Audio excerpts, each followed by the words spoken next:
Have you heard of Bitcoin? I'm going to explain a couple things about it to see what you think. When you collect Lego, you can build all sorts of things with it. Pretty cool, right? So, what happens when you run out of pieces? Well, you can't build anymore. Not unless you take the pieces from the stuff that you've already built. That's called scarcity. You have a limited number of pieces. So, what happens if you lose a Lego piece? Well, hopefully you can find it. But if you can't, you could maybe find the same piece from another kit. But then what if that kit doesn't have the same piece? So maybe you go to the store and you buy a replacement. There you go. That's $37. Awesome! And what happens if the store says, we're not going to make those pieces anymore? In fact, we are going to make fewer and fewer Lego pieces as time goes on. And every 4 years, we're going to cut the number of Lego pieces that we make in half. And then nobody else is allowed to make Lego either because Lego's special. You can't use Playmobil or Jenga bricks because they're not going to be clicking together with Lego. It's a different thing. It's not the same. So what does that mean? Well, what it means is you really don't want to lose your Lego bricks, right? Because every time they cut the supply of new Lego in half, it'll be harder and harder to get. It's special, and it gets more and more special as time goes on. Bitcoin's a lot like that.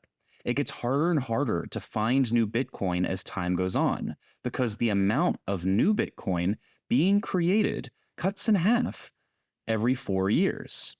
It started off with 50 every 10 minutes in 2009.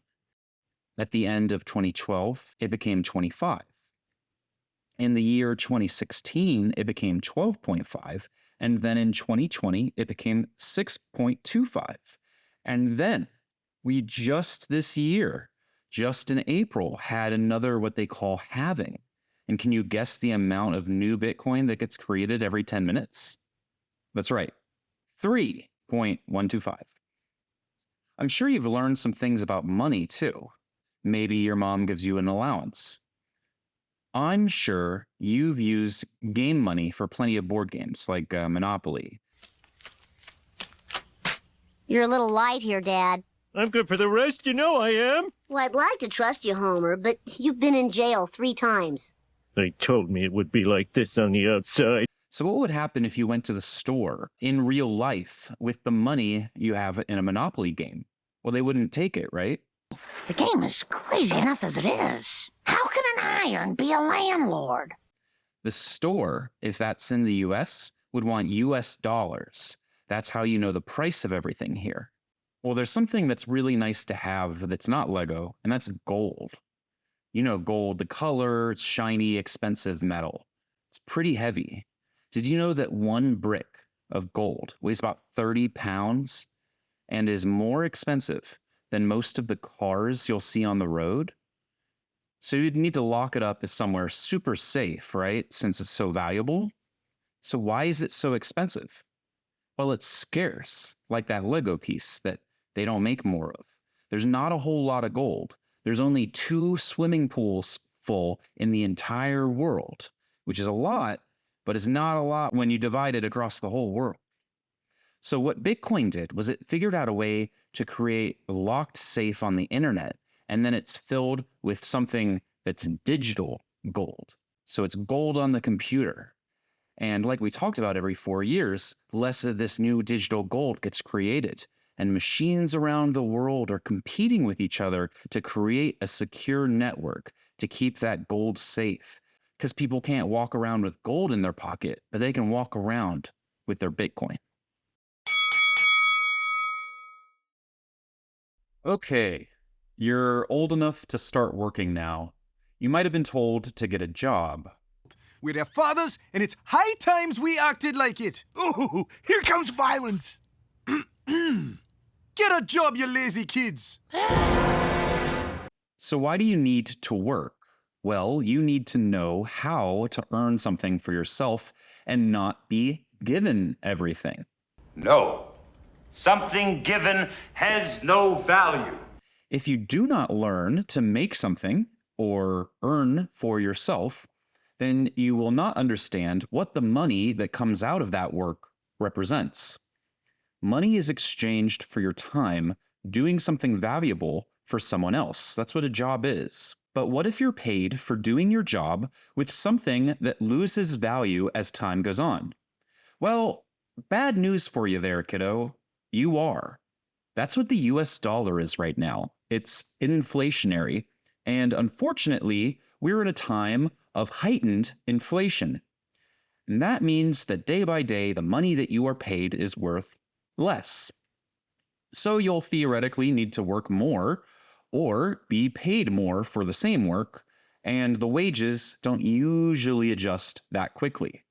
A dollar you had in 2020 is probably worth somewhere in the range of 68 to 75 cents now. Yikes, right? And I'm sure you've noticed that the prices at the grocery store or when you go out to eat are going up. Some people think that's due to corporate greed, and those people haven't learned what you're learning now. Never had one lesson. Short version is money printer is going brr. So how do we handle this situation? Well, we look for something that adjusts in price and buy that and keep it. A lot of people thought gold would be that, but gold has some problems. It's hard to move. It's clunky to use for transactions. You can't buy a cup of coffee with gold. Bitcoin is digital gold, and some people think it's the gold of the future.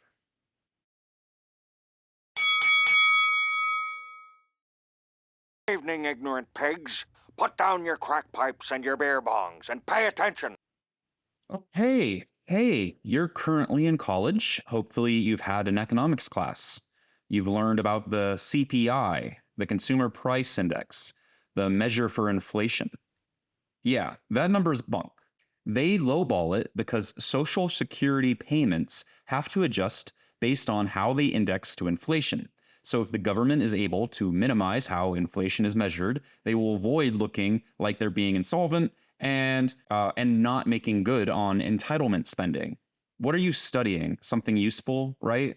I hope, because your degree isn't inherently valuable. Its value is in how well it qualifies you, or more likely, what doors it opens for you to get a good job with a good salary. Value is kind of abstract. And if you learned a bunch of Marxist nonsense in class, telling you that the amount of labor that goes into something determines its value, the means of production, let's debunk that crap right now. If you have a master chef who can effortlessly make an amazing cake, then that cake is going to be valued more than if a bad chef makes a crappy cake and put in twice the amount of time to bake it. Results are what is important to people, not how hard you tried. Marxism is the participation trophy of economics. You've seen The Incredibles. When everyone is special, no one is. And when everyone's super, No one will be. Gold has properties that does make it valuable. But we left the gold standard because it's too hard and too slow to transact with. Bitcoin, being digital gold, allows us the opportunity to return to a solvent, responsible money. It's digital gold, but it's online and it can be improved, updated, worked on, and yet, due to its properties, is inherently scarce. There can only be 21 million Bitcoin. We need something like that because your student debt payments are going to suck.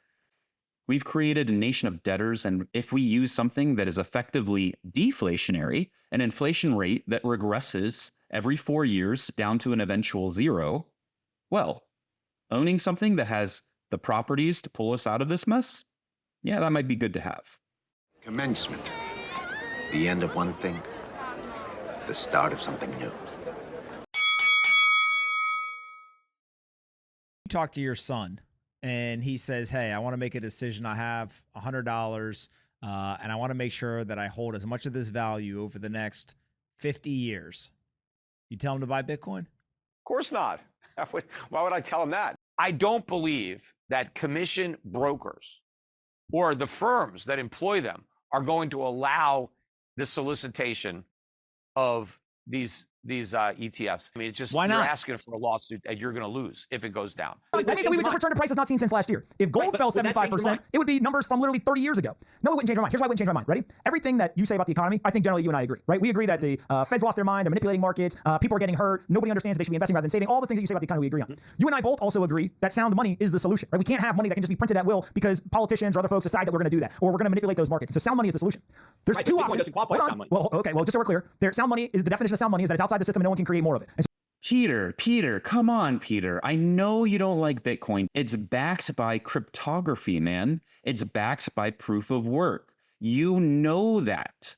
You can't say it's backed by nothing. You can say that you don't think that proof of work is a sufficient way to sustain something that can operate as a currency. That's fine, but you can't say it's backed by nothing. If it was backed by nothing, it wouldn't operate. And it does operate, whether you like it or not. Come on, man. Cannot triple stamped it. No erases. Touch blue, make it true. You can't triple stamp a double stamp. You can't triple stamp a double stamp, Lloyd. You can't triple stamp a double stamp. Lloyd, you guys, enough.